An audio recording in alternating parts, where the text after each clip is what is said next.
Hey YouTube, hope you guys are having a wonderful day. Just wanted to show you guys all the cilantro that's growing, and we are enjoying this abundant cilantro. I've never been able to grow cilantro successfully, and I'm just so happy because that's something I buy almost every week from grocery store. We use cilantro in a lot of curries. We actually garnish almost every single curry in Indian cooking with cilantro. And I was wondering what this was, and actually this is cilantro.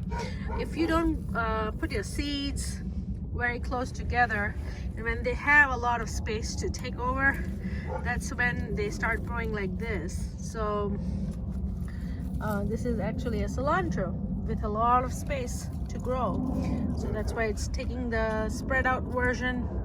And over here you can see the ones that have extra space on the side, they're spreading out. You can see one over there too. So but if they don't have the spread out thing, then they go taller. So yeah, so that's what's going on. And you can see there's some beets germinating here. They're looking really good.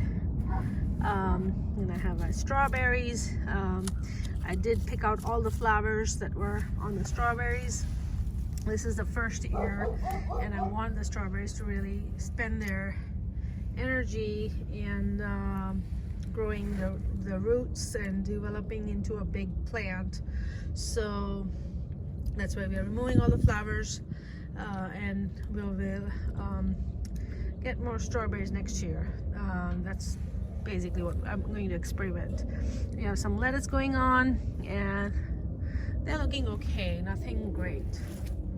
And on this side I have some spinach. I already harvested it like 3 times, but it'll continue to produce more as it grows. So that's what's going on, and it's really tasty.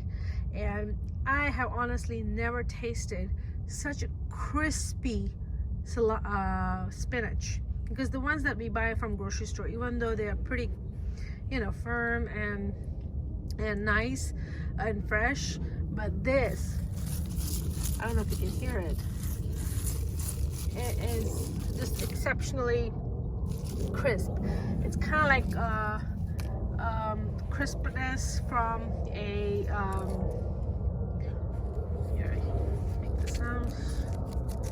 I don't know, it's hard to describe until you actually eat it, because it's just so fresh, and you cannot buy that freshness in a grocery store. It's just not available.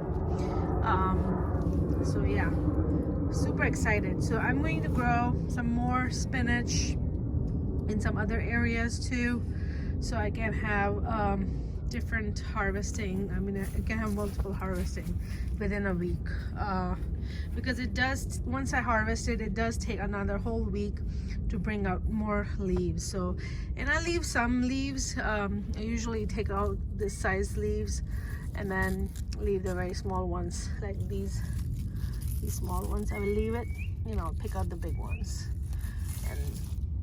and just leave some leaves there so it has something to eat and grow. So that's what's going on, and super excited about my cilantro. So I was reading cilantro here in Texas can be a perennial, because it will just basically go to seed in summer, drop the seeds, and again in winter it'll start growing from those seeds. So I'm hoping that this bed is going to be strawberry, cilantro, and spinach. I don't know if spinach is going to become a perennial for me, but I'm hoping the cilantro does. If that happens, I will not be spending a lot of money buying cilantro from grocery store.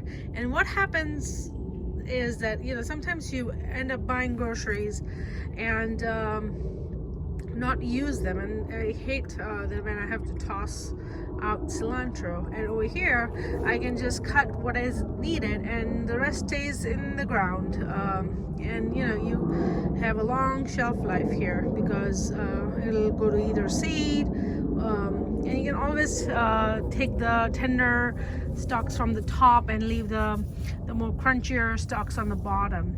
And when I make chutneys from cilantro, and in my chutneys I can use these a little thicker stalks too.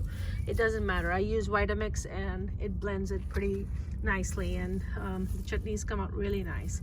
So but this is really tender, and like you can see over here, I have already harvested some, but they are still coming back up. So the same thing, I'll do that another area and it will come back up. And this is decent area for me to get one today and get one tomorrow, and for a whole week, pretty much at least 5 days a week, I can continue to harvest cilantro while the other area is growing. And so this is plenty for my household consumption. So yeah, I am hoping to grow one more area with cilantro, a little bit more of spinach, and some mint. I am a little bit worried about mint. I do have it in a pot, but mint is very invasive, so not sure about mint, but I do want more mint, but in a controlled fashion. So that's what I'm trying to maybe find bigger pots or something for growing my mint, because it's taking over everything else. Hope this update helps you and inspires you in growing your cilantro. I've tried cilantro so many times. Sometimes it did not even germinate. Sometimes it germinated but did not really grow this tall. And from my experience, or this particular happy experience, is that cilantro really likes cold weather. We have had 28-degree days, and it's still growing and does not get any frostbite, which is so surprising for me. 28-degree Fahrenheit and no frostbite. So I did not know that I can grow cilantro pretty much all year round here in Texas. So I wish you guys luck if you're trying to grow cilantro. And yeah, it was very easy. All I did was just threw some cilantro seeds and boom, it's growing. So yeah, try this method. Just throw some seeds in a raised bed, get some nice compost. I am using horse manure and the bedding, which is mostly flakes, cedar or pine shavings, something like that. And that's what this is. So, and it's doing great. All right, thank you guys again.